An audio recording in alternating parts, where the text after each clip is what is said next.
Now, it would feel like this thing's just going to do this. Right? I'm sure that has entered your mind. Why? It's entered mine because it just is not going up and it keeps pushing down here.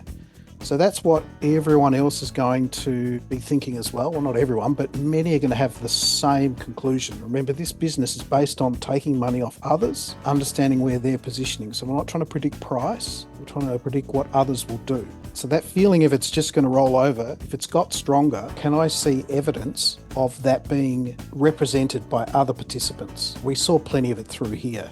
And our job is to take money from those people who get it wrong. So just when you're sitting there thinking this is so going to collapse, you're just acting on a set of playbook trades, stuff you've done before. And I can assure you that this trade often feels uncomfortable because you sit there thinking, oh man, everyone's going to get taken out. And the more you do this, the more you go through this cycle, and I still have those feelings like this thing's absolutely effed, right? And that's when I know it's time to pony up and go the other way because so many others are feeling it. And here's a classic example.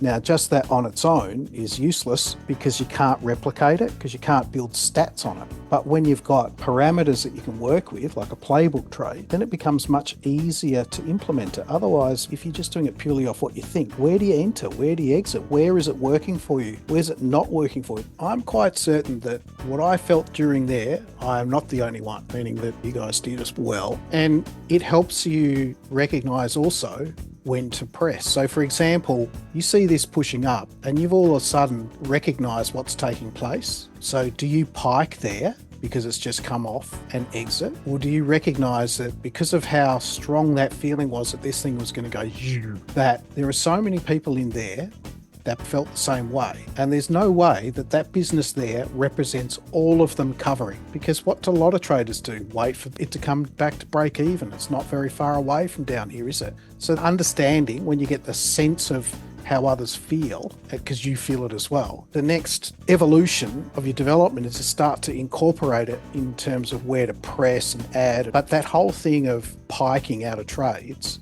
that's amplified by entries where you go massively offside. There was no way anyone went massively offside in here because we were buying down here somewhere. So you're now trading from a place of strength. You're not sitting here going, I need to get out because you're still not in profit, or, you know, you're marginally in profit. So think of what others have done. And so if it pops to there, suddenly they're offside and they bail. So it's a fascinating experience trading when you start to realize it's just dealing with other people. And your best insight into them is just go through what you feel yourself. So I look at that and I think, nah, they're not all out. That was such a, this thing's completely screwed feeling that that's just not enough people to have bailed yet. And so when I talk about conviction and underlying narrative and all these kind of things that seem a bit like bullshit because I don't have a mathematical fact or formula or pattern to look at, no, you have to work off human behavior, which you can only really understand